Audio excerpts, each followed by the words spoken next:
ngiphinde nginibingelele bazalwane ngegama lika Jesu Kristu, amen. Now kule session sizokwenza njengoba sibona khona ama blender sizokwenza ama demonstration practical kahle, but before singene kule practical sizoba ne theory encane just to emphasize ukubaluleka kwalomsebenzi wezempilo, just to emphasize ukubaluleka kwe health message. Siyabona bazalwane, to emphasize ukubaluleka kwe medical missionary work. Ake siyeni kwincwadi 1 Corinthians chapter 6.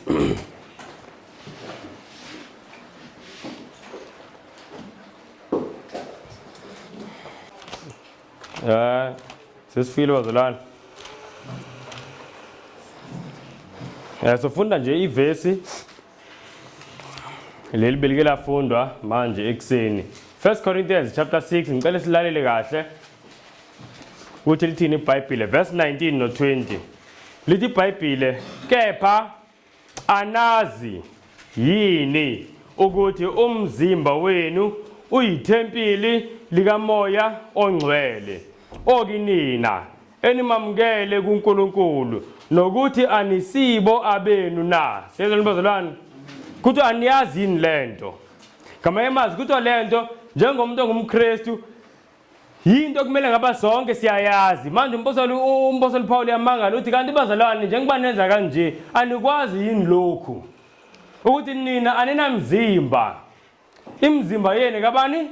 kaNkulunkulu, ithempeli likaMoya ongcwele.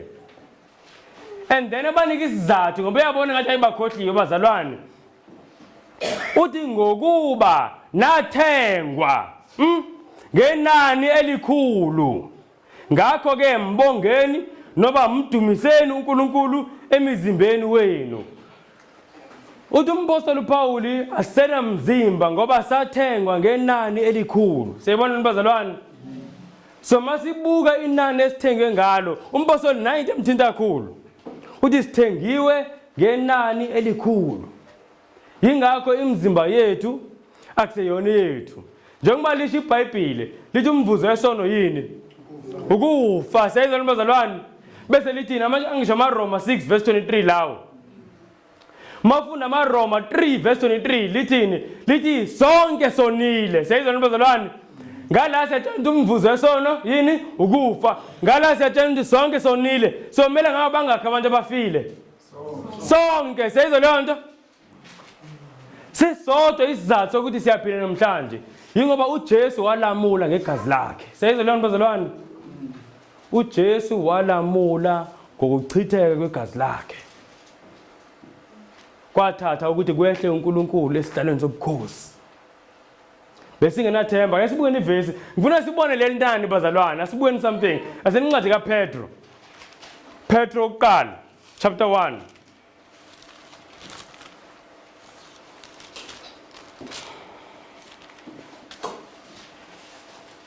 Sesifikile.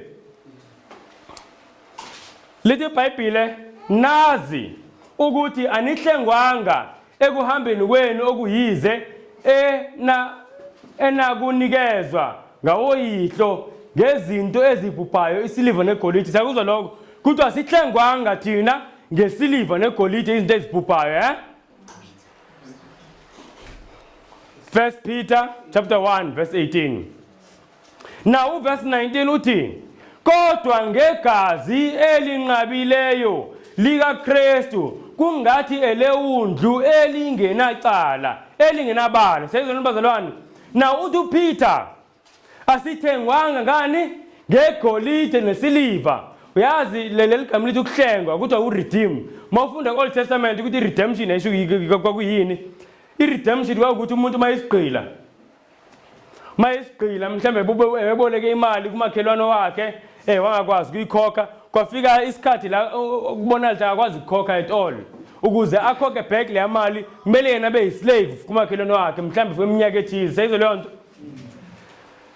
Imithetho yayibekiwe kwaukuthi uyakwazi omndeni walowo muntu waleso sigqila akwazi ukuthi ayomhlenga ebugqileni ngemali ethile.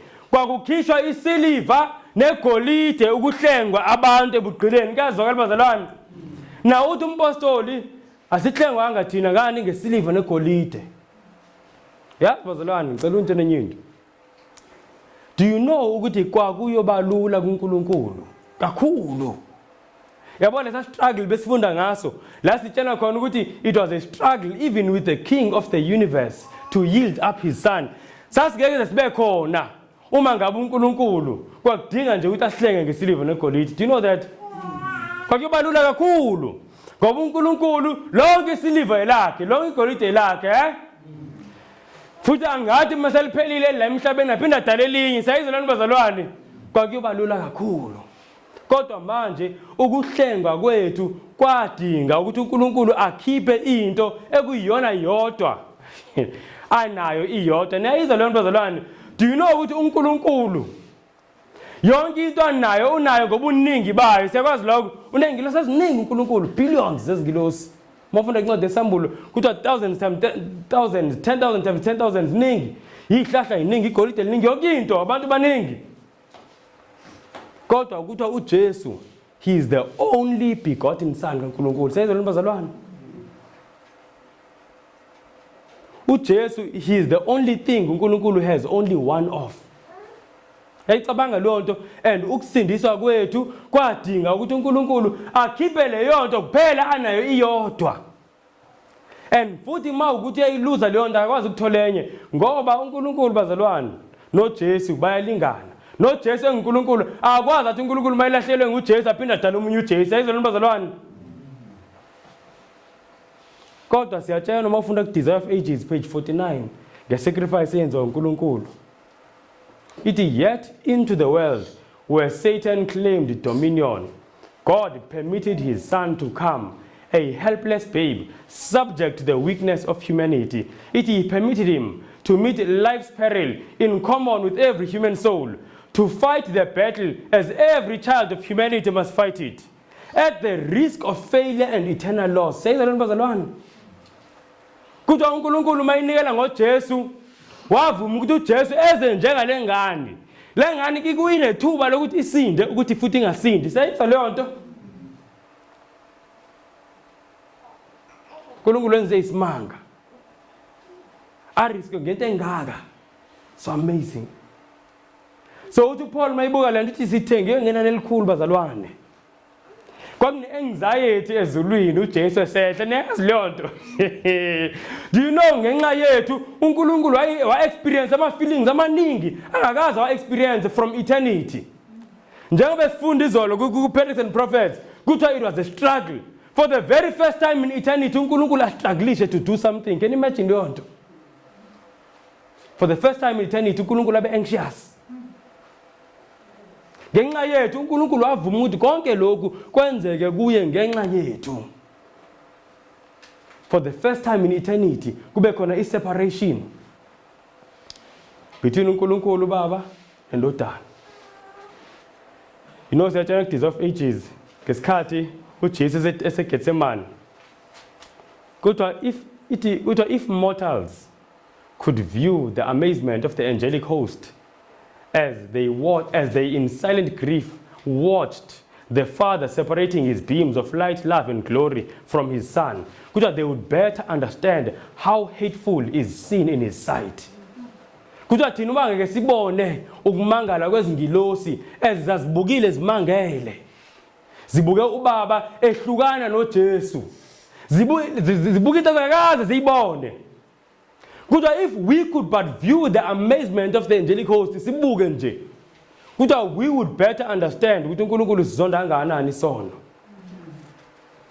uNkulunkulu ngenxa yethu bazalwane likhulu inani we cannot begin to understand. uNkulunkulu wa experience yabo le feeling ukuthi uNkulunkulu athi mayibuka yazi ubuka umuntu omthandayo kodwa uthi mawumbuka kube ngathi awusamthanda uhlehle. Ayiqala uNkulunkulu ukuthi afile kanjalo ngoJesu. uJesu seyithwele izono zethu. So sengisho ukuthi bazalwane usindiso lethu lamfaka uNkulunkulu enkingeni deep. uNkulunkulu went through things that God never has to go through. uNkulunkulu doesn't struggle. Good part 14, God struggled. So ukuthi bazalwane sithengiwe ngenani elikhulu. Imizimba yethu ithengiwe bazalwane. Ngifuna siyicabanga kakhulu nje leyo nto.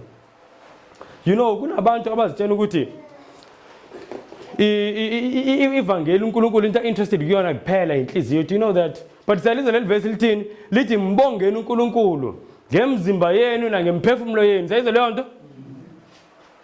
So uNkulunkulu ngesikhathi esithenga ngegazi lika Jesu akashonga ukuthi angithenga inhliziyo kuphela, ningenza noba yini eniyifunayo ngemzimba. Ha?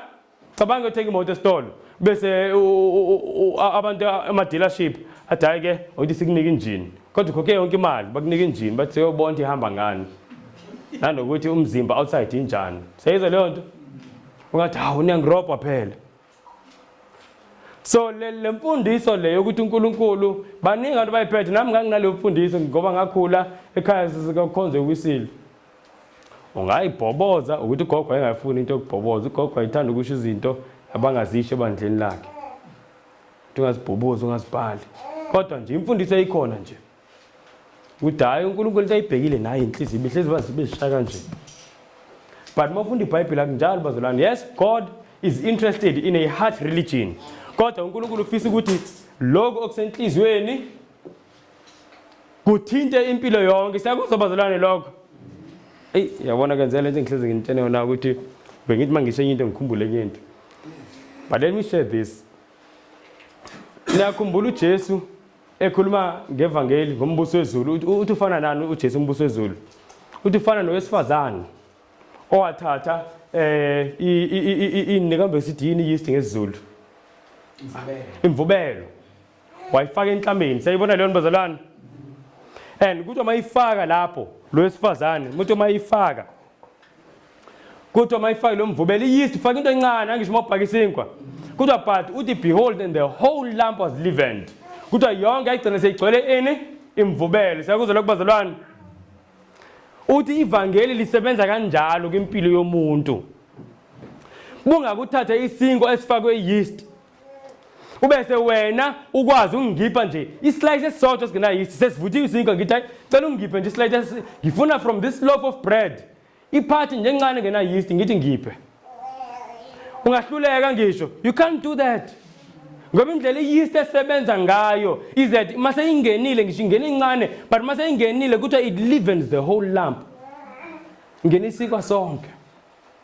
So nathi uJesu ngalomfanekiso ebesho ukuthi masilamukele ivangeli kumede. Iqiniso levangeli likaKristu must permeate each and every segment of our lives. Indlela oshayela ngayo ungazuthi awukushayela ungena lapha uJesu. Umuntu ekshayelise kathi wena kube ngathi awumanje usakholwa. Ungathi ukukholwa cha bese ngiqala ekhaya. Sayibona leyo nto? Imvubelo ngiphi slice one slice. Esingena yeast. Akumele ngaba sikhona. Kusho ukuthi umsebenzi wevangeli awukenzeki kuthina. Makunama slices empilo yethu la uJesu angeni khona. Jesu ungena yonke indawo, ungena eplateini lakho, ungena ku wardrobe wakho, uJesu ungena ekamereni lakho, every part. Yonke into bazalwane must be laid on the altar. Ukuthi asithengiwe ngegazi. Kuthi inani likhulu. Hawu, umntatha ungenaphi manje uNkulunkulu la? Ngive ngimangale. Akukho la ngeni khona ngoba wena ufile. Ngiyentshela abantu mabethandaza. Ngithi uNkulunkulu uma uthandaza ucela into konke ngumusa. uNkulunkulu ungathandaza angaphenduli, uNkulunkulu angabi nacala. Ngoba uNkulunkulu akasikweleti lutho. Kahle kahle okay I'm wrong. Ikhona iyodwa nje uNkulunkulu asikweleta yona. Ukufa. Kuthi the wages of sin is death. So mawusubenza isono yasebenza. uNkulunkulu mayikukhokhela umholo wakho kumele ngabe yakubulala. So only thing, anything more and better than life. Why angithi anything more and better than death oyitholayo. Isipho esimangalisayo. Singabe abazalwane bathi uNkulunkulu kodwa mina yazi mina akangenzeli ukuthi akwelethile uNkulunkulu konke onakho ukuthi uyabona nobe kuthiwa uboni ngebe uNkulunkulu anacala ngoba uyaphila kumele ngabe ufeel you don't understand mina abasifeel nobe kuthiwa angiboni uNkulunkulu anacala. Hawu uNkulunkulu uvumelani ukuthi abantu abanye bangaboni awubuzi ngani uqala ukuthi uvumeleni ukuthi siphile siqale lapho so bazalwane ngiyafisa siqonde lento mawufunda kuma Roma chapter 12 verse 2 ngisakhumbula iverse alishoyo umpostoli Paul mhlawumbe silifunde bangilazi ngesizulu Silfunde very quickly now before singene ku demonstration yethu bazalwane. There are things we need to see ngoba sizo demonstrate nje ize. Magnet just ngibona ngibuka lokhu. Ithi verse 1. Ithi ngakho ngiyanincenga bazalwane ngobubele bukaNkulunkulu ukuba ninikele imizimba yenu ibe ngumnikelo ophilileyo ongcwele othandeka kuNkulunkulu kube ngukukhonza kwenu kokuqonda. Ithi ngesingesi which is your reasonable sacrifice. Kuthiwa kumele sinikele ngani? Ngemizimba yethu. Sayizwa bazalwane. So ngisho ukuthi inkolo cela sivule amawindi ngoba ngathi kuyashisa and manje cela sivule lapha. Abantu ngizobona besozela. Ngene nje kahle umoya. Ayothi khethini mhlambe kenzela light for the projector. It's fine. Now, if you can open all the windows next to us.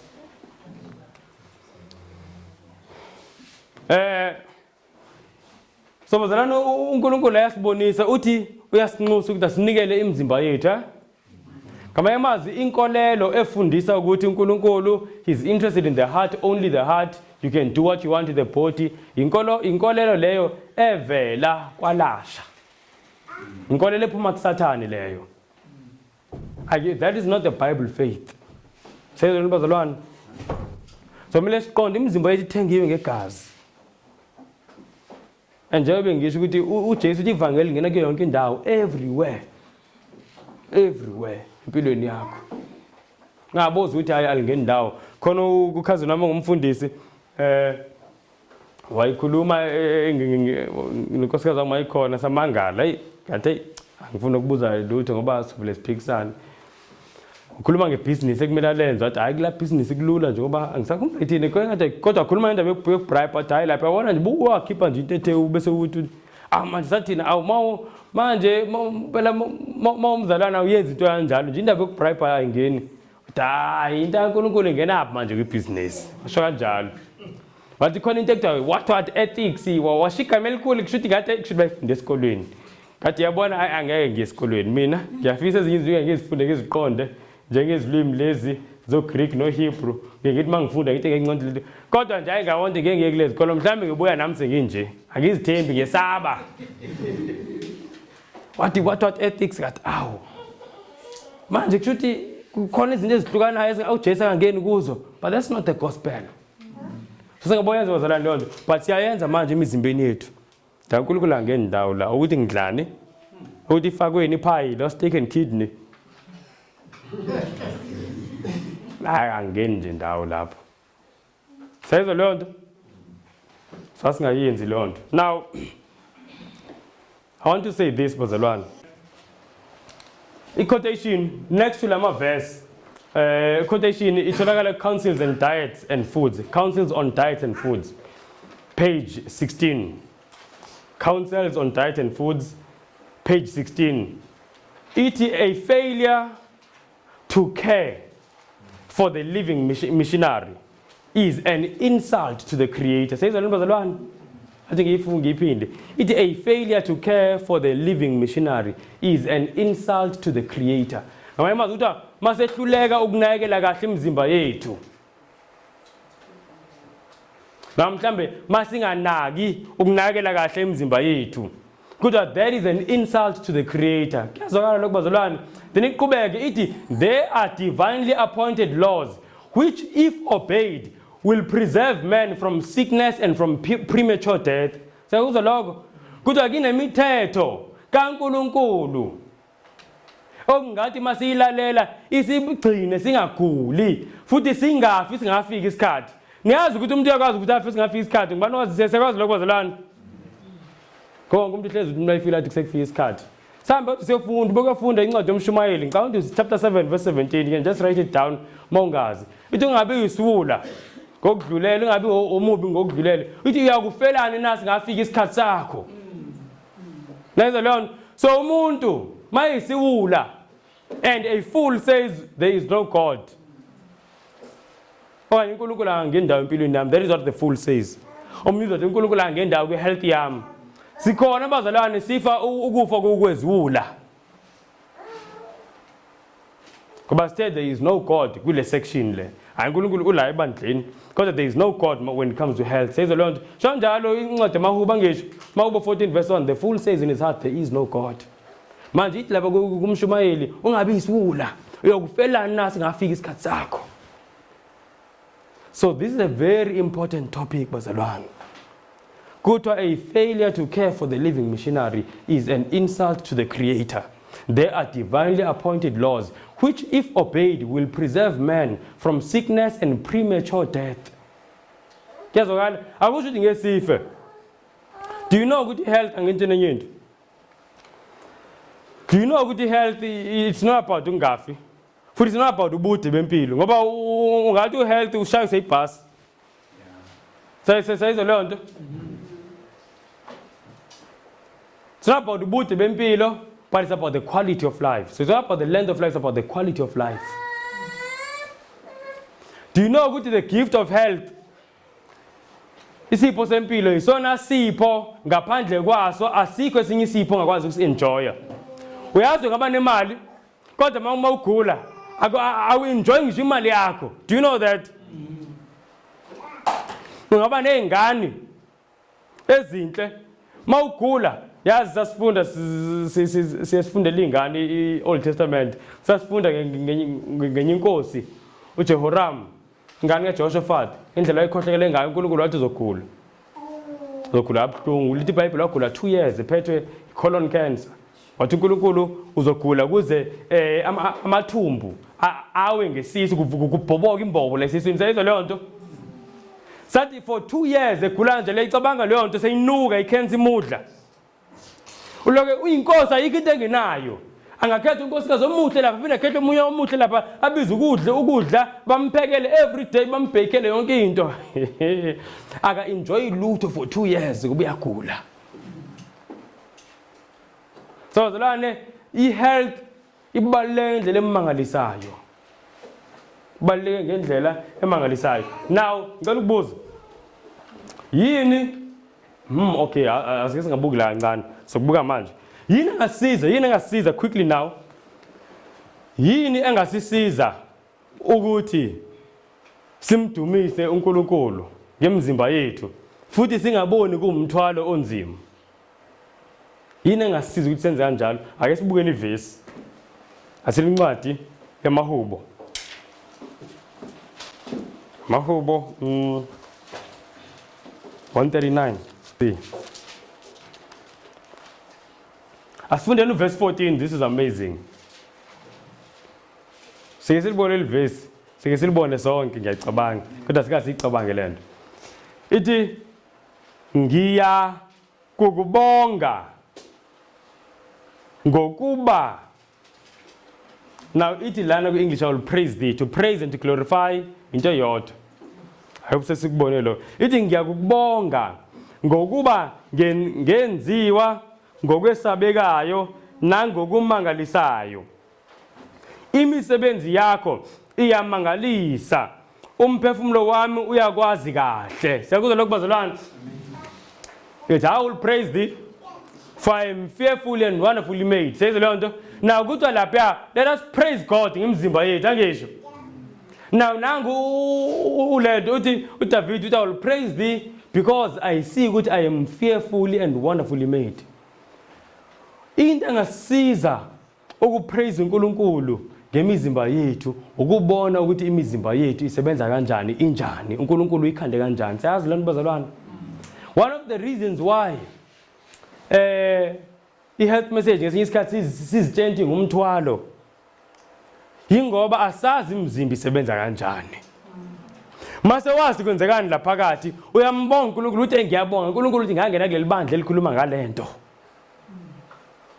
you know ngiye kubantu ngikhumbula omunye umama ephethe icancer ngaya lapha ayiwa seyiselele iy'nsuku ezimbalwa ukuthi aphile. Safike sathandaza. Ngabaduduza ngezi ngoba ngiyabona hayi Nkosi kuyodingeka isimangaliso. And then ngathi hayi it's fine. Nazi izinto esingazizama. Very rigorous treatments ezingamsiza. Umama ayikho into engiyithembisayo kodwa siyazama ngoba ngiyamazi uNkulunkulu ayinto emhlulayo. Ayi ngabachazela yathi mangiqeda khona umnye umama abazi ke bazalana ngibagxima abantu bakhuleka ngezilimi nani yibo base deception yabethile kodwa abanye bayamthanda uNkulunkulu. You know amangalo athule mangele wathi lento ithathe kuphi lento. Hey uyazi ukuthi ucabange enye into hey mhlawumbe uthola abantu abaningi ngalento. Kwaphela umuntu momsiza ngokungingehealth like wafika athi ba kuye. Uthi yabona phela mawusiyeki ungathola abantu abaningi ngalento. Uyithathe ephi lento? Lokho ebuza kanjalo. Ithi hayi ivela kuNkulunkulu angisho uJesu ayisenza kanjalo. UJesu ayishumayela phinde lapha. Abantu abangaphandle baya realize iblessing esinayo nasiboni lutho. Senzeni bazalwane, ngicela ukuntshela ngizosho nantambama ngizoyiphinda lento mhlawumbe if ngiyikhohlwa. Let me say it. Yazi umhlaba uthi Ellen White is a laser house. Umhlaba. It's full of sickness. Abantu bayagula. And thina ngimtshela bazalwane siphethe isolution. Siphethe isolution but into esingayiphathanga ifaith. Esingayiphathanga isurrender. Babugumede ngemele ngaba la ahlala khona. Kuyazi ukuthi mangumuntu ophethe isifo esithile ayesibiza ugumede. Sayizwa leyo nto. There are diseases as very simple to deal with. Kukhona ezinye as difficult to deal with. But uNkulunkulu wenze umusa ukuthi lezi eziningi ezibulala abantu abaningi lomphakathi wonke, mhlawumbe abantu abane-cancer bayabaleke. That's difficult to deal with. But imizi yonke mhlawumbe kunomuntu onoshukela, kunomuntu one-BP. Sayizwa leyo nto. Tina, we are the solution. Indaba ukuthi iBP noshukela zonke lezi zilapheki into engekho leyo. Angikhulumi ngento esiyifunde phansi lesibona amehlo into engekho leyo. Even namanje ngisho umuntu useyimdala. Khona umkhulu esihlala naye le emakhaya ebebegula. Qale last year ukugula waseyimdala phela. Sisemdala sisepensionile. Awavele waqala ushukela wacishe wafa. Ngala ushukela bamtshela ukuthi ayike iyodla forever wadla amaphilisi ngathi ayimkhulu asenzeni kanje khona izinto uNkulunkulu asifundise zona lo mkhulu wasathi masifika the same esafika ngayo wagcina ephendukile and then wazokhonza nathi yabo so sabona iresponsibility ngoba manje njengebephendukile akekho abantu abasamfuni ngoba in the whole community uyena kuphela umuzi ongathethi idlozi angakhonza idlozi in the whole community. Can you imagine leyo nto? So manje akho umuntu omsiza vele futhi namayefa bayothi wenza kahle ushiya idlozi. So manje umthwalo wawukithi sithi ayingeke umkhulu kumele simsize but namhlanje umkhulu akadli iphilisi. Akadli iphilisi ayenza lutho umkhulu. Akadli iphilisi ebedla iphilisi leBP iphilisi leshukela. Ngisho ukuthi if lento ikwazi ukurefers kumuntu omdala. Umuntu omdala it can happen surely kubantu abasha nje. So thina njengoba sihleli la yithi solution.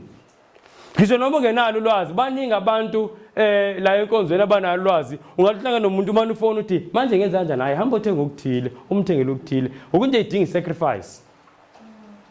Abantu abaningi they're not willing to pay for into abangayi-understand so you must take from your pocket and mawuhlala emakhaya kanje vele I know they are not willing they are not able. Sayizeni bazalwane. So sihleli sine solution but asinayo faith. That's the problem. Now must understand umzimba ukuthi somkhozi uNkulunkulu. Mawuthanda ukubhala ngicela ubhale next to that verse. Ubhale education page 201. Next to that verse Psalms 139 verse 14 ubhale nje ED education kanje bhale kanje. Ngabhala kanje. Ingqondo yakho umoya ingcwele uzokukhumbuza masoyibona isho ukuthi education. Lana i-quotation engiyithanda kakhulu. Ngikhohliwe word for word but ichaza ukuthi le quotation ikhuluma ngento esayizathi masiyifunda samangala ekhaya sasifunda incwadi education. Ithi le quotation le uma ngaba abantu bangafundiswa ngemizimba yabo ukuthi imizimba yabo isebenza kanjani. Nokuthi yini esiza umzimba, yini egulisa umzimba. Ezempilo bangaqala abantu bazibuke njengesipho esikhulu kakhulu kunokuthi babuke ukuthi kumthwalo osinda kakhulu. Sayizona bazalwane, lento angishintsha kanje.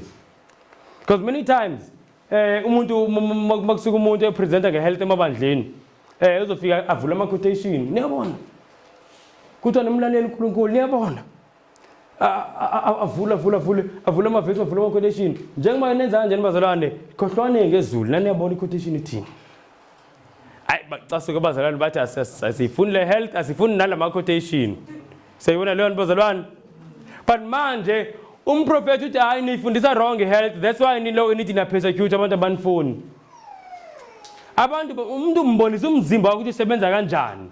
Mase ibona umzimba uyayicalela yena izinto. You know sayize lento stress izami isebenza everywhere. Ekhaya sasifundisa ngesikhathi seCovid sifundisa ekhaya abona masabathi.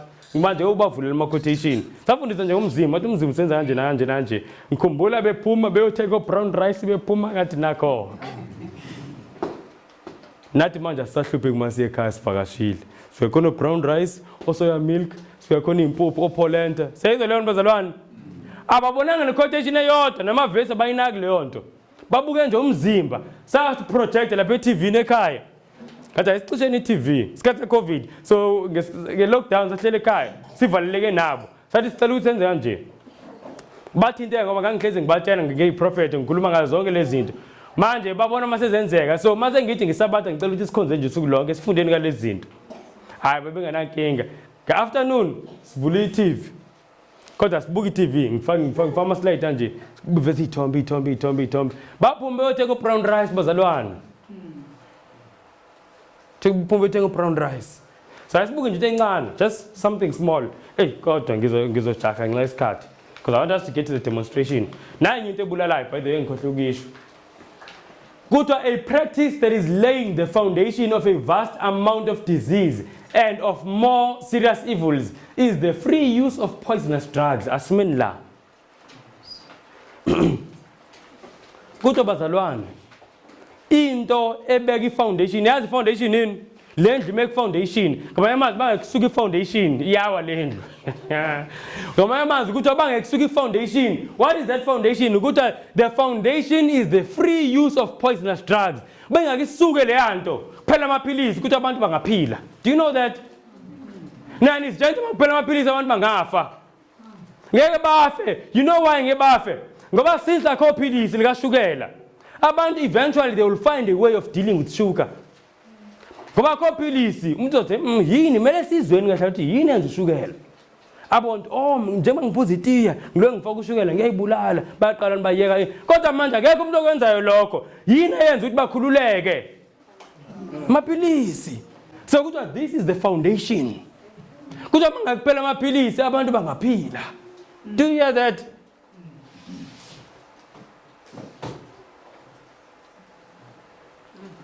So bazalwane nathi we need izingqondo zethu zisuke kulokho. Now ngifuna ukuba quick to say, you know,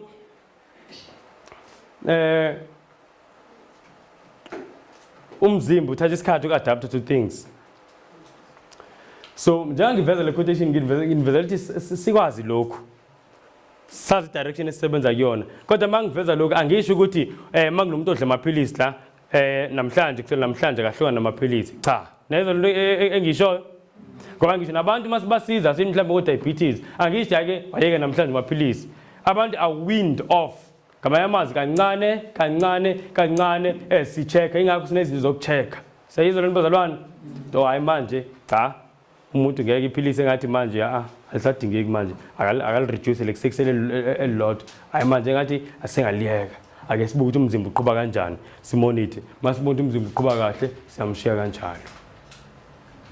Senankinga. Sibuye mhlambe mase kuphela izinyanga sibone mhlambe usesenjani, ubone emzimbeni njalo ucha use right, asesimbhene egazi, hawu use right. Uyambona ukuthi lo muntu manje uNkulunkulu umsizile. So akumele sibe nehaba. Ngoba masine haba sokwenza ukuthi into enhle kukhulumeke kambi ngayo. Sayizwe bazalwane. but I'm telling you the truth, yi-problem le, foundation le, yama headache. Oh, babekubeka ama-discipline, abantu bebezokwazi ikhanda lenziwa yini. Ngoba yathi uma unenkinga engasolveki, ulokhu icabanga ukuthi fanele yenziwa yini lento. Kodwa manje ngenxa yamaphilisi, no one worries ukuthi what is the cause. Uyabona sitshenwana labazalwane. Sitshenwana sofunda lokhu. Ithi kuthiwa lana in the case of sickness, number one thing kumele yenziwe, the cause should be ascertained. Elana ngayibhale sazobuya kuyona sazofunda nje dealing with sickness. Alright, ayingidlule manje ngiye kiphi emzimbeni. So ngisho ukuthi bazalwane mawufuna ukuphila ngempela, muzukudepend emaphilisini. Zama ukuthi uhluka namaphilisi ngoba there is a crisis coming. There is a crisis coming. Masitshena ukuthi of ages page 121, kuthiwa we will be cut off from every earthly support. Emakliniki we are going to be cut off. Njengoba manje nange COVID, uyabona nje imgomo ibonisa uNkulunkulu usenzele umusa ngeCovid. Ngoba usibonisile ukuthi what might be. Abanye abantu bebethi mabe emaklinik babuzwe imgomo ukuthi ugomile kuqala. So sekuyithikiti lakho lokwenza yonke into. Emisebenzini abanye balahlelwa imisebenzi ugomile ugomanga sorry. Omunye ngisho sabe bontele imgomo athi kodwa sengiyofaka ngenxa yomsebenzi. Afaka into angayazi ukuthi ivelaphi yenzani emzimbeni othengwe ngegazi. So bazalwane, there is a crisis coming. And kule crisis asukwazi ukutheka ukuya ema-clinic. So we need to be serious about the health nokufunda ukuthi how can we live without these things. Siyabo. So it's not going to be into yosuku olulodwa. But uNkulunkulu akathi yenzani into ngeke ukuthi uyenze. God is not like that. All right. Let's just see something ngomzimba. Imzimba uzovele nini nibazalwane. Ngifuna ukuvela le part. This is the basic. Makhuleka health, the most basic thing is digestive system. Digestive system siyayibona bazalwane sonke sinayo, thina sonke yafana. Mphimbo lo esophagus, isisu la isisu sila bese nje la phezulu kancane kunale part esijwayele ukuthi na isisu. So isisa ngempela singaphi sisenhla kwesisu. Angazi noma nangisi. Yeah, so this is the stomach, inducted duodenum, small intestines, and then large intestines, to colon, then rectum. So basically this is called the digestive tract. Isuka nje la emlomeni wakho all the way to the rectum. It's a full system. I call lutho ayikho enye imbobo. Let me put it like that. Sayibona lo bazalwane. So isuka la emlomeni wakho kuba all the way. Now, kunama stages of digestive system. Nang 6 steps. Mawudla. Nangama steps. Nangama steps engifuna sawubona. Very simple. Now we're going to say a lot of things la. Then after this, I will have to stop. Umama azosplendela.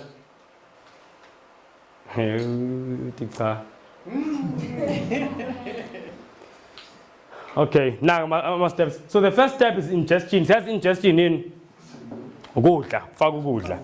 Digestion qala lapha ekudleni. So nje sidla. Sihlafuna. Siseqalisa digest. We need to chew. You're chewing. Khona amanye ama-carbohydrates umzimba absorb even from the tongue. Kodwa nje izinto eziningi kumele sizihlafune. Then after the ingestion sewuhlafune kahle, food must be properly chewed. So nani bangani ukudla ukho into ispoon esingaka. That's cool. You know why? Awuzokwazi ukuhlafuna kahle. And let me tell you something. The most important thing ekudleni, it's not the eating, yabo, it's the absorption. Ile stage the absorption. Now, this is the most important stage. Obviously, all are important, but ngisho ukuthi lesi lapho manje ukudla sekusuka esiswini nasemathumbini kungena egazini. Ngoba ipurpose yokudla ukondla igazi. Nayizwa bazalwane. So anything elwayo ne digestion ilimaza umzimba wakho. Siyalazi iverse kuLeviticus chapter 17 verse 11 elithi the life of flesh is in the blood. Sakuzwa lokho bazalwane? Impilo yomuntu isegazini. Impilo yomuntu kephi? Isegazini. Makulimele igazi kulimele umuntu. So izinto ezithinta igazi kumele sizazi. Now we need to understand as abantwana baNkulunkulu ukuthi mawudla ukudla kuyeza. Isigcino kunjalo la emathumbi ukudla kula emathumbini. Kuya absorbeka. Bese igazi likuthathe likufake kumzimba wonke. Angisho? Umuntu mayiphuza. Umuntu uyaphuza uthi ngiphuza. Very important.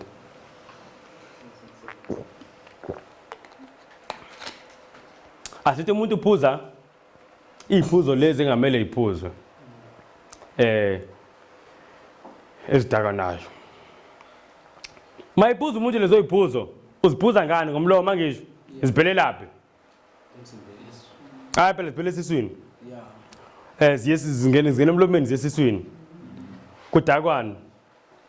Ingqondo. Isuke kanjani esiswini ayingqondweni? Hamba ngegazi. Seyizwa leyo nto?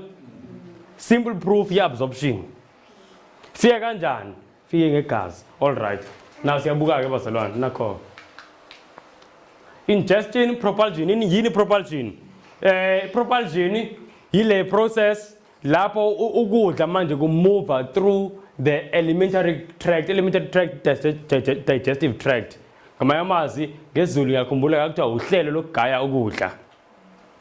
So i-propulsion le propulsion iqala the moment you swallow. Propulsion ukuhamba kuthiwa movements of the digestive system ongathi amagagas lokhu imove kanje ikudonsa ukudla lokudonsa ukudla. That's why do you know ukuthi indlela la forces anamandla ngayo umzimba usenza ama force to propel ukudla ukuthi kufike esiswini. Lama force lawo kuthiwa ama peristaltic forces ukuthi bathi peristalsis. Siyabona leyo nto? Do you know lama force indlela a strong ngayo? Noba ingane ingaphuza amanzi bese ithi qeda kuphuza amanzi uyithathe uyithi kanje ibheke ezantsi. Amanzi azonyuka kanje. Do you understand leyo nto? They will defy gravity. I-peristalsis izolokhu adonsa amanzi kwathi azafika esiswini aza-absorbe igazi. Seyizwa bazalwane? Obviously yenzeka ingane ezincane eziphalaze yazi kunesizathu. Ngoba khona into eswini ngaqini. Kunama valve la. Lana khona into ekuthiwa i-duodenal valve. Lana khona enye valve ekuthiwa esophageal valve, lower esophageal valve. Le valve lengane isoka yaqini kahle. Le valve yenza ukuthi ukudla masengeni lingabisakhuphuka. Now kuyenza ukuthi nakumuntu omdala le valve ithambe. Ithanjiswa yini ukudla kunamafutha. Siyezwa leyo nto? Ibuye futhi ibe partially opened through overeating.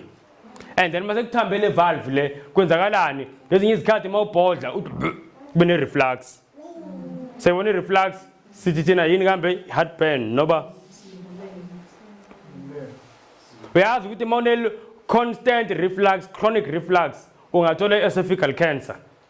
Na into yenza ukuthi kube buhlungu mawubhodla ingoba la esiswini ngiyanisheshisa nje wasalwana.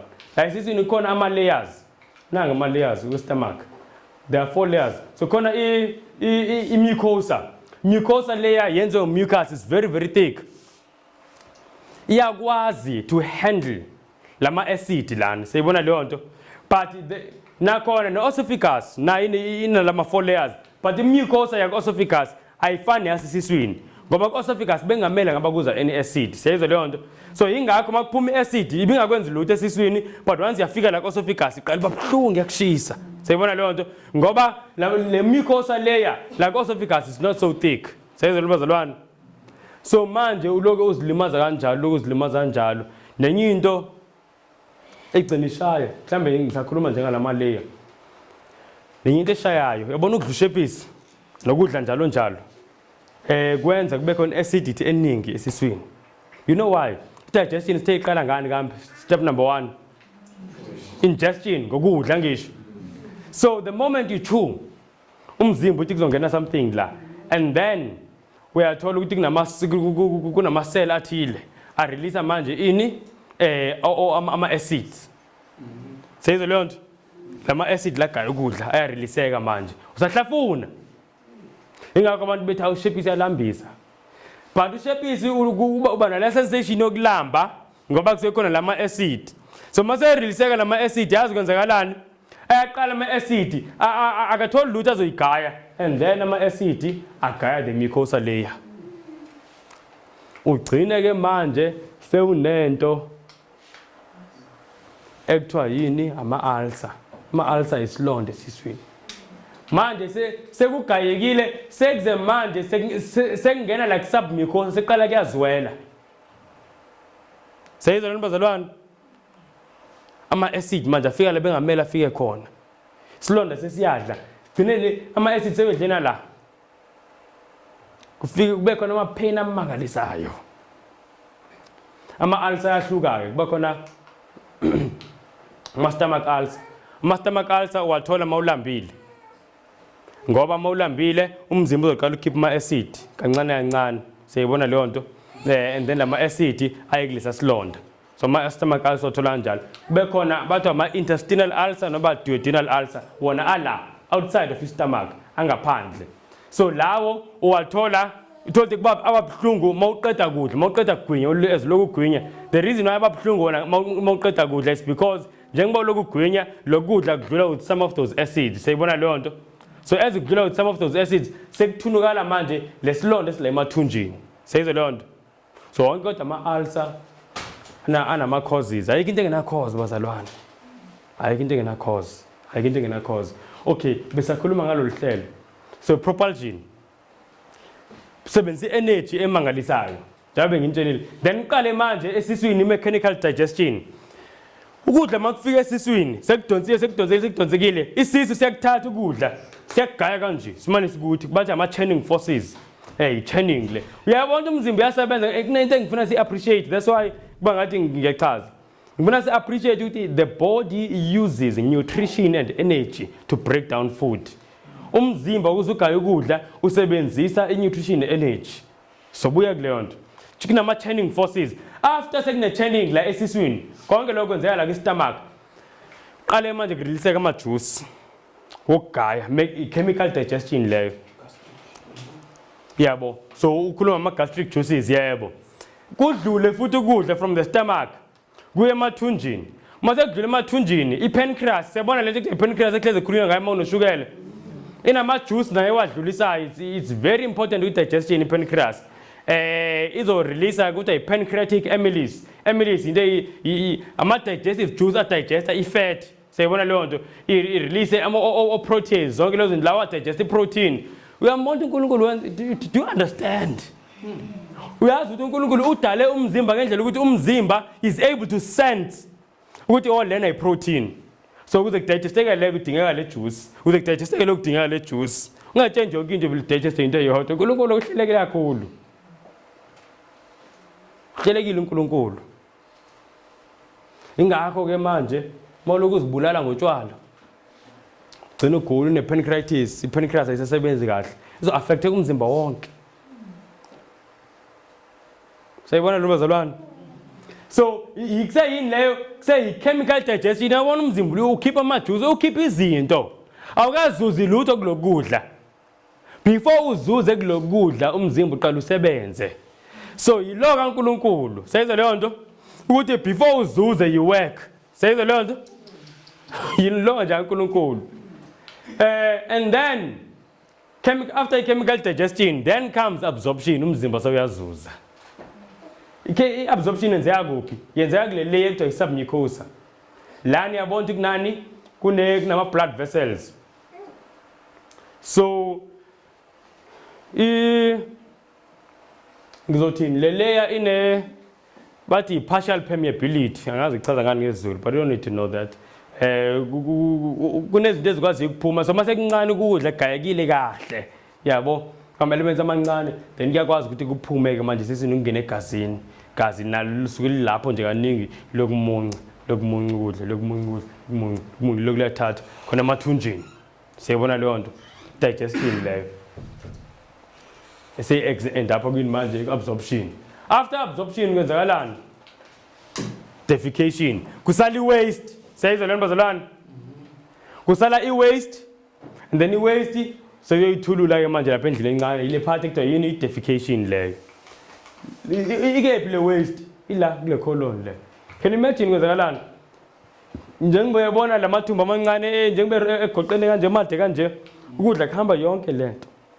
Lokuthi kuze kuzofika kusuke la from the small intestine kungene la ku huge intestine, large intestine bese kukhuphuke yangisho makungena la this part le part le eagle side then kuyakhuphuka kuthi. Can you imagine lonto? Njengoba nje kuyakhuphuka bese kuhambe khona bathi ascending colon, transverse colon, descending colon bese kwehle la. So kwehle manje siya kwini kala ku rectum. So digestion leyo manje bese iyaphela. Now I want to tell you something. Esabisayo. Ukudla okungena fiber kuyamlimaza umuntu ngoba kuhamba kancane la ku digestive system kulokuhlelo lokugaya ukudla. Ukudla okungena fiber kuhamba kancane. Sayizwa leyo nto? Kuhamba kancane. So it takes longer for you ukuthi uthole lemsoco agaye kahle. And then kufike la ukudla ongena fiber kahle kahle kuthiwa kulimaza peristalsis, slows down peristaltic movements konke lokho. Now kufike lana ke manje kwicolon kume ngqi. Manje uzothi iphi inkinga ke lapho okuyimele phela kuphinde kuphume isikhathi sakho. Angjalo. Makumile kufana nani? Kufana ukuthi uthatha ukudla, ngicela uthatha ukudla elinye ilanga ufake esikhaftinini, siyabo? Bese ubeke elangeni kanje uvala isikhaftinini ubeke elangeni. Beke nje noba nje one day ubone kusasa ufika kanjani. Konakele. Ubani la kuthini ungakudla lo kudla konakele? Ukhona la kuthini? Awu ngesikudla. But la isiswini makuhlela ukudla one day, 2 days kungaphumi. Kuyashisa esiswini. That's why ngisho noba kudala not anymore sasihlaba inkomo noba izimbuzi mayihlaba uvula isisu kuphuma into engathi smoke. Kuyashisa esiswini. Yazi body temperature yakho kumla mele siyazi body temperature sasicheck kwa COVID. Ithini temperature body temperature? Bubo bani? Manje nimacabanga nje ukushisa nje manje masicanga ngoba. Mhlawumbe 25, mhlawumbe 27. La phakathi kugijima ko 37. Sayizwa leyo nto? Kuyashisa. Kuyashisa. So manje bakuhlela ukudla kuyabola. Now uzothi awu so iphi inkinga vele kuhleli phela kuyabola ukuthi egcineni kuzophuma. That's akenzeki kanjalo. Igazi liyaqhubeka lizomunca. Angisho njengoba lona lokho lenza ama round igazi. Liyaqhubeka liyabuya lizomunca la. Limuncane ke manje ngoba sekhona lokubolile limunca lento ebolile. So ufana exactly njengomuntu odle lento ebolile ayithatha yithi. Sayibona leyo nto? And yazi ukuthi iresult kuba yini? Qala sewuyagula manje. Ngoba njengoba limunca lifafaza umzimba wonke. Kukhona ma protective layer omzimba njengesibindi, njengezinso ezozama ukuthi zilisefe igazi. Kodwa kunye still kudlule. Sewuphathwa ikhanda. Ungazi hey, njalo ngiphethe ikhanda njalo. Uthi yabona yaqubuka isikhumba sonke. Sayizwa leyo nto? Phatha into engazazi awazi kwenzekalani.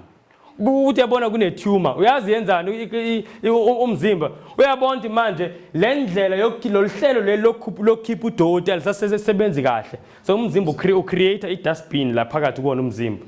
Ekuthiwa i-tumor. So kumele kuthatha lo doti oyojikijela lapha ku-tumor ukuze umzimba ungangcoli. Lo dijikijela lapha ku-tumor. Sayibona leyo nto? Binethumba. Zonke lezi zinto. Sayibona leyo nto? Ukungcola nje komzimba. Ukungcola komzimba sizingcolise thina. Ngoba asenzi ngama laws wani we-health.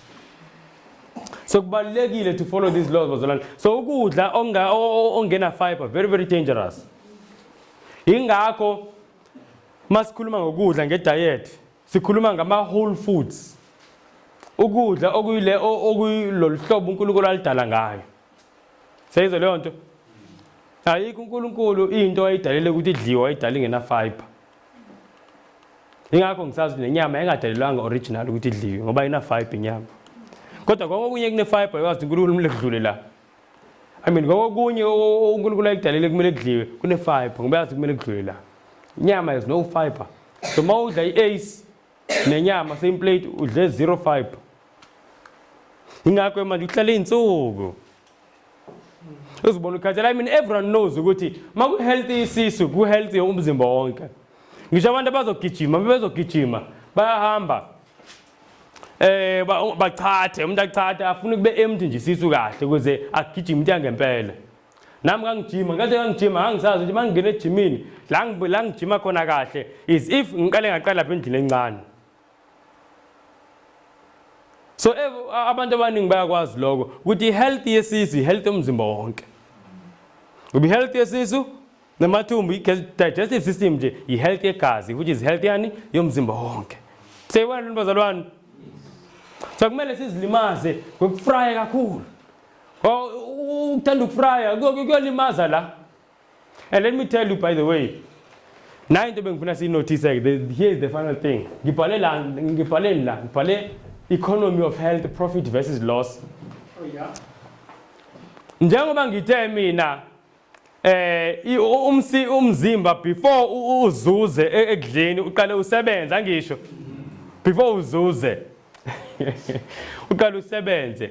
Now kunezinto ezusebenzisa kakhulu umzimba kodwa uthola ukuthi azuzuzisi kakhulu. Mawuyidlile leyo nto ngesinye isikhathi wenza profit encane ngesinye isikhathi wenza i-loss. Yayizwa leyo nto ngamanye amazwi nutrition energy umzimba oyisebenzile is more than what you have gained from lokho kudla. Siyakuzwa lokho?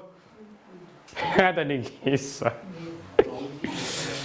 Ngithi mina bazalwane umzimba uma ngaba ugaya ukudla mhlambe uzosebenzisa 20 energy units. Siyezwa leyo nto bazalwane? Kodwa mhlambe ukuthi nje phela ukudla akubalwa nge-energy kuphela khona ne-nutrition siyayibona leyo nto. So singabala ama-kilojoules but it's not only lokho. Khona ne-nutrition. So umzimba there are things ezidinga nutrition ethize emzimbeni ukuthi ukwazi ugaya ukudla kwakho. So but ngizoyisummarize ngama-energy units. Asithi usenze 20 energy units ukugaya ukudla but lokho kudla mhlambe kukunikeza 5. Siyayizwa leyo nto? Ingakho ke manje thola uyadla uthi nothi uhleze ukhathele. Uhamba kanje. Kodwa udla kahle nje. Nathola imsoco emzimbeni. Umzimba lokuyaluza nje. And then kuyagaineka iweight kanjalo ngoba uyakwazi ukuthola ama calories. Empty calories like ushukela for instance. Ushukela kumele ngabe siyawudla ngoba it's empty calories.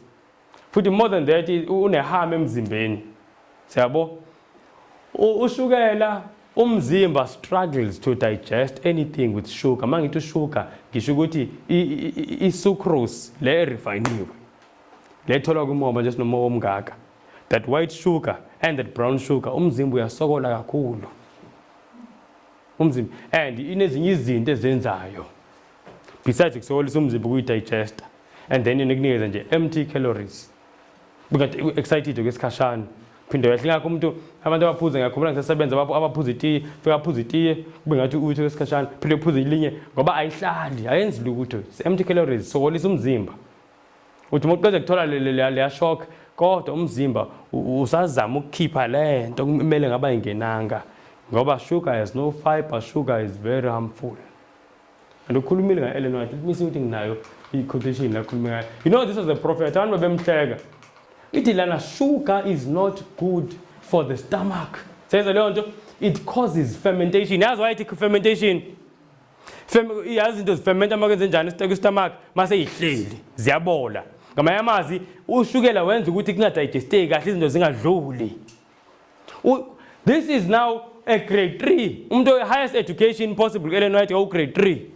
Behleka yusho ngangifake ivideo new professor la kaya ngayifaka kuyindawo sifunda lokho. Uprofessor we-biochemistry ethi sugar is a diabolic poison. Abantu manje sebezobona wasekhuluma professor ikakho ngithi yazi uNkulunkulu wave ubuhlungu ba uNkulunkulu ngoba uthenjwa. Umdala izinto zonke ngeke athenjwe. Kuyothemba la kuyothenjwa abantu bagqoka into ezimhlophe. Nami manje ukuthi ngifundisa ngigqoka into emhlophe ubuyobona.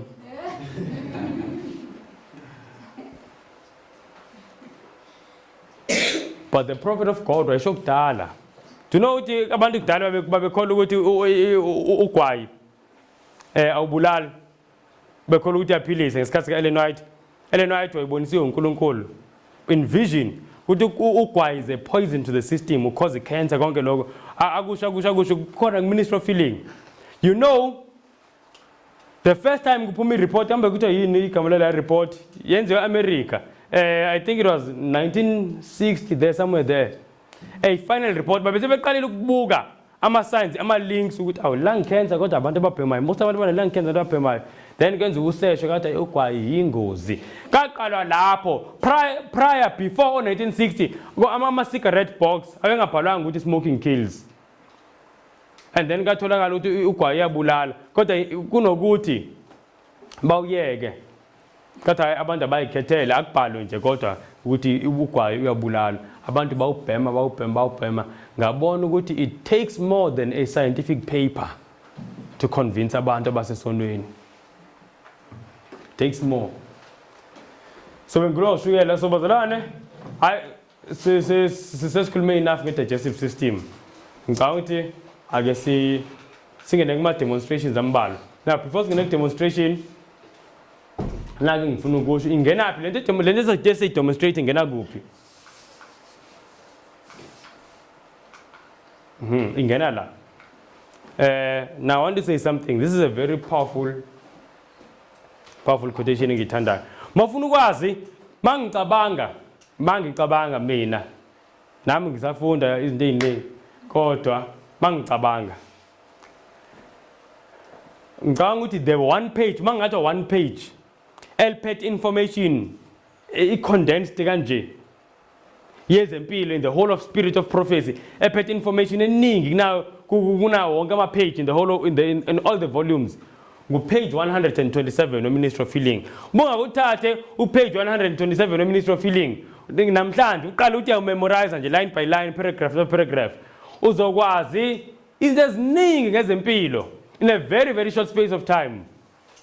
Page 127 uphethe okuningi, ilona page engathi lilodwa liphethe okuningi more than all the other pages ngokwe health. Now lithi lana in the case of sickness, number one step, umuntu mayigula yini kumele yenziwe? The cause must be ascertained. Says the Lord. Number two, unhealthful conditions should be changed. So makuthi cause ascertained kusho ukuthi kumele uthole ukuthi yini egulisayo angisho. Njengiphethe ikhanda yini enza ikhanda? Athi ngijahile disprin. Noba yini? Then examine ngidleni izolo. Ngilale nini? Eyifanje ukuthi angilalanga. Ngeke ngaphuza amanzi. Uyabona manje the diagnosis. You are trying to ascertain the cause. Inkinga yami ngwaphuzi kahle amanzi. Yabo, othi ngizama ukuthi. And then mawungatholi lutho and mhlawumbe uthola ikhanda laphesiste uthi hey mhlawumbe yini? Hawu, yazi umuntu mayine pressure phezulu uyaphathwa ikhanda uthi ngo check iBP uthi mawufika impela ipressure phezulu. Sayizwa le nto. Kanti if ubuloku uhlohlo disprin ubuyoze ushaya istroke. Ngoba lela khanda ialarm uthi there's something wrong. Manje ushaya idisprin ucishe alarm wena inkinga ayiphelanga. Uthi kodwa nje utshela umzimba uthi don't tell me that there's a problem. Sayizwa le nto. So i-cause, mesithola i-cause and then kuthiwa number 2A kuzomele sishintshe, unhealthful conditions should be changed. So ama conditions angenawo ukuphila wrong kahle kahle kumele sishintshe ehambelana nale wrong habits must be corrected. So unhealthful conditions indlela yokudla, indlela yokusebenza, indlela yokulala, indlela yokuphuza, indlela yokucabanga, even the thoughts can make you sick. Siyabona leyo bazalwane. So zonke lezo zinto kumele zi-correct. Step number 2 lo, once you ascertain the cause. And then nature is to be assisted in her effort to expel impurities. Law about number 3. And to re-establish right conditions in the system. So, nature must be assisted in her effort, number 3. Namhlanje ama-demonstration esenza number 3. Nature mele si assist to keep my impurities, ngoba nama impurities are stuck. So what we are doing is leo yini detox. Electro detox. Sakuzange sikizokhuluma ama detox, kamel phezulu very important. And then to re-establish right conditions in the system. Detox, most of the things isenza kuma detox ziya-detoxa but at the same time zifaka ama-nutrition ebengekho kwi-system. So yingakho uthola i-boost ezinto eziningi. Uyazi after detox sometimes uthola ukuthi ubunenkinga yesikhumba. Uyazi ukuthi isikhumba isona esisafarisha kakhulu uma ukuthi kunenkinga nje ekhona emzimbeni ngoba isikhumba yona organ enkulu kumzimba wonke. Isikhumba is an organ njengenhliziyo is an organ. Isikhumba sonke is an organ. Siyibona leyo nto. So izinto mase ngisaphuma kahle umzimba sozama uzikhipha ngesikhumba. Then ke sekukhona a lot of things ezenzakalayo. So sometimes after my detox abantu they get a clearing of the skin. Yabo. Abanye uthola ukuthi i-health iyabheda kodwa isikhumba sinalutho sekuvela ama-tumor. Uthola umzimba udeposit esikhumbeni udeposit kuma-tumor. Lufaka kuma-tumor. So a lot of things can happen. Imizimba yethu it's fearful and wonderfully made. Ihlukile ngendlela emangalisayo futhi. Siyabo. So demonstrate manje ama-remedy. So ama-remedy nawo ngena khona la. I-assisting ye-nature. So umama uzwenza ama-remedy kunama-remedy azowenza amanye afakwa phakathi amanye afakwa ngaphandle for izifo ezihlukile. Yeah. And then khona no juice engizowenza nje just to demonstrate ukuthi mhlambe this is what you can do mawufuna ukwenza i-detox. But sizobona ukuthi demonstrate mhlambe singazama nje ukushesha. I don't know. Kodwa zalana ngizomalana nge-theory sesingena ku-demonstration. Amen. Amen. Dingimbambele izingane yenze. And as for me, I will behold thy face in righteousness. I shall be satisfied.